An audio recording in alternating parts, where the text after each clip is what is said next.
Um, what does the representative, whose office is this? Jerod Polis? Jerod? Yeah. And what's his last name?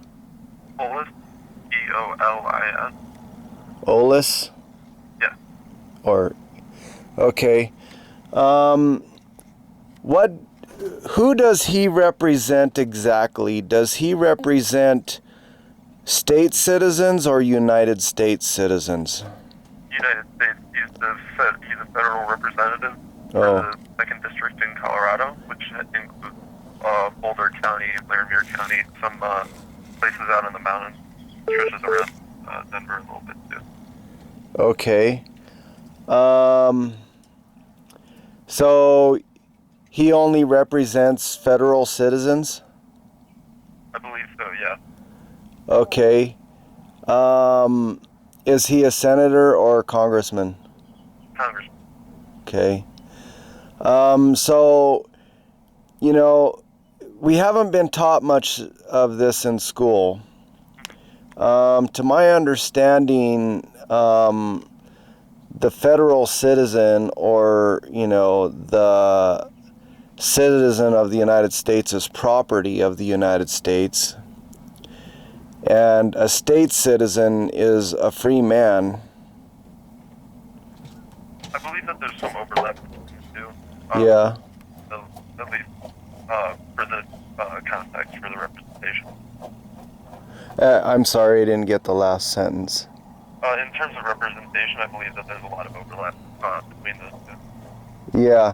Well, I don't see my interests being represented at all. Alls I see in Congress and the government is a representation of the United States citizens, which according to Valentine versus U.S., the only absolute and unqualified right of a United States citizen is to residence within the territory, within the United States. That's the only right. But which case was? Go ahead. Oh, which case was that? U.S. versus Valentine. Okay. I have a call on the other line. Can I actually put you on hold for just a second? Yeah, you bet. Never mind. Oh, okay. Yeah, and there's another one, U.S. versus Anthony, and this is 1873. It says, the term resident and citizen of the United States is differentiated from the term citizen of the several states in that the former is a special class of citizen created by Congress. And then there's another case, and I do have them, but I'll just, run these through your mind. There's another one, and I can't remember, it might be Maryland versus Hendrick. It says that a United States citizen, upon leaving the District of Columbia, because I don't know if you know that United States is the District of Columbia. Did you know that? No, I didn't. Yeah, there's another court case, and I don't know that one, but it says that United States is Washington, D.C., that they are the same thing. And so it goes on to say that the United States citizen, upon leaving the District of Columbia, becomes involved in interstate commerce as a resident. So United States citizens are involved in commerce, and they as a resident, and does not have the common law right to travel as a state citizen. If they're from DC. If they're a United States citizen, because if you're a United States citizen, you are a citizen of Washington, D.C., because they're the same thing. Yeah. So it's a special class of citizen, and the only right they have is to residence within the territorial boundaries of the United States. And also there's another one that says that United States citizen is property of the federal government.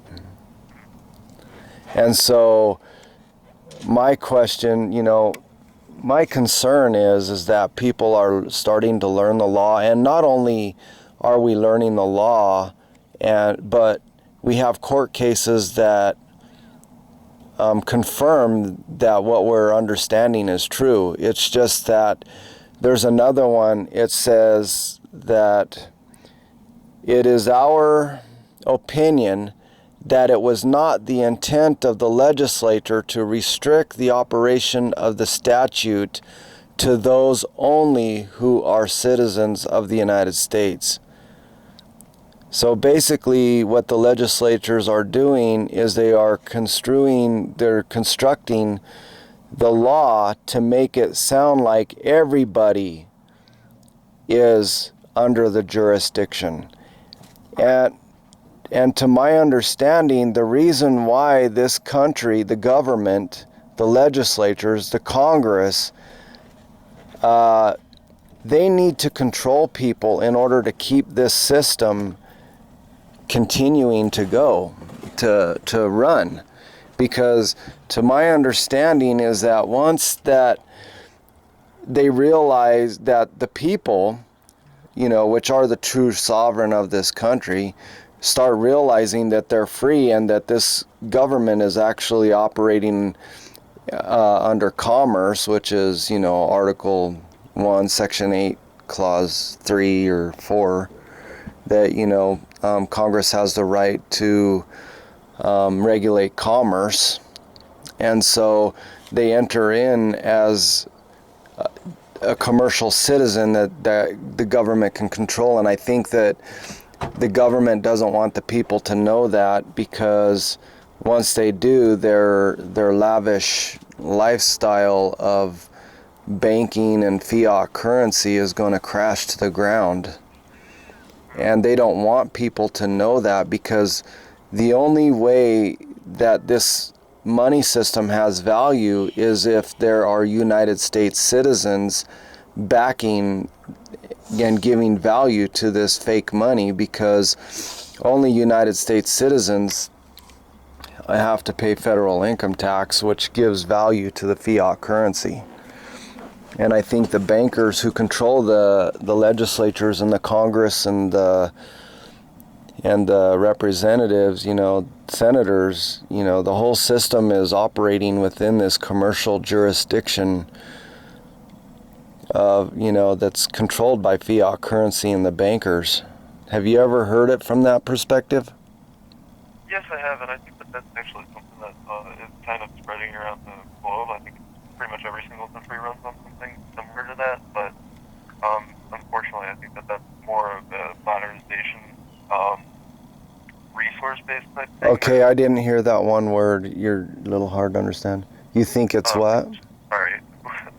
Sometimes the court kind of I was just saying, I think more of a resource-based issue. A what issue? A resource-based one. Is there anything that I can do to help you out with this, though? Well, I want to be represented. I want to know. I want to understand my relationship with the congressman. If I'm a state citizen and there's also another court case that says that we have a choice and we have to figure out which citizen we want to be. And I want to be a state citizen because, to my understanding, state citizens have rights, and United States. You live in Colorado? Yeah. Okay. But what's your name? Dwayne. Can I have a last name? Just so that way I can Yeah. look it up and I can log all that. Okay, Brothwell. Brothwell. Can you say that one more time? No, actually, I don't really want to give you my name because, one of the things that I'm concerned about is, well, first of all, I need to know where you stand before I start, giving out my name. But one thing that I fear is that you guys are, all the information that you're gathering and everything you do in that office is for the interest of the bank. I don't think it's for the interest of the free citizens that don't want to enter into commerce with, this new jurisdiction that was created at the 14th Amendment. Does that make sense? Yeah. Yeah, so I don't know. Do you understand my concern? Yeah, unfortunately though, if I don't have your name or anything, like I can't really get anything done with this. I appreciate the call and everything, but unfortunately I don't know what you want me to do with all this information. Yeah, I just want to know where you stand in regards to state citizenship, because I want to be a state citizenship, and there's no information given in government in regards to how to be one. And I believe that the reason is because that you want to hide that from us. And so that's my concern. Can you find that out, and then I'll give you a call back? Would that be okay? Yeah, sure. Okay. So find out. I would like to be a state citizen. I don't want to be a United States citizen, and I've been trying like hell to get out of your system because it's like a black hole. Well, I will say that I think that you might have problems with that just because of what the United States is as a federation. Yes, I understand. So I don't know if that's necessarily possible. Well, you do know that the United States citizen was created officially at the 14th Amendment. Yeah. So, to bring that into the founding of our country, is not truthful, because regardless of what this country is considered, a confederation or a union or whatever, whatever happened to this country has evolved or devolved. And you could see it if you really research the timeline of the bankers. And our forefathers warned us about the bank. And, United States entity, the newly created United States entity, around 1870s, will not teach anybody about the bank and the evils of the bank in regards to what our forefathers, considered the bank. Nobody ever teaches us that in school. Did they ever teach you in high school that Thomas Jefferson said the central bank is an institution of the most deadly hostility existing against the forms and principles of our Constitution? Mm-hmm. Did they ever teach you that? Yeah. They did? What school did you go to that taught you that? Because they never taught me that. I think that may just be a breakdown on a teacher-by-teacher basis, but I can tell you what, I can definitely look into this more. Yeah. And then when you call back, I'll see what information I've gained on it. Okay, what is your name? First name is okay. Oh, my name's Tommy. Tommy? Mm-hmm. Okay, Tommy. My name's Dwayne. But yeah, I'll give you a call back in like a week, and maybe it'll give you a little time to research. But I want to know if if the state citizen is being representative, and I want to know if I don't think they are being represented. If you look at the system of law, the lawyers that work for the bar, the British Accredited whatever it is, registry, which is owned by the Crown Corporation out of London, they definitely will not operate within the state citizenship jurisdiction, the common law. They definitely... Go ahead. I think there are valid concerns and everything.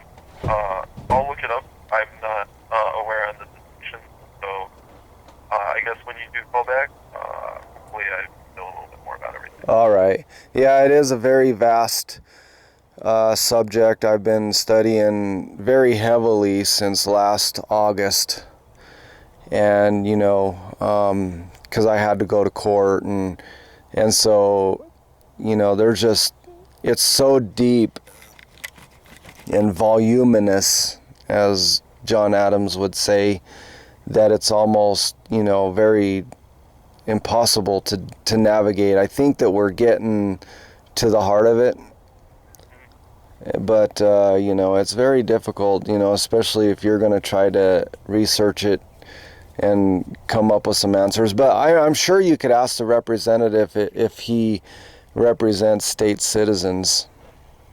Okay. And you know how we can become a state citizen.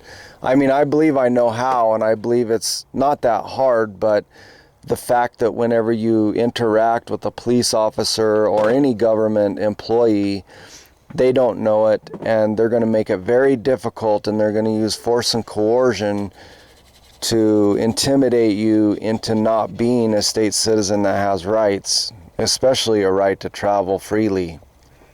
You know, so those are my concerns. I look forward to hearing back from you. Okay, thanks, Tommy.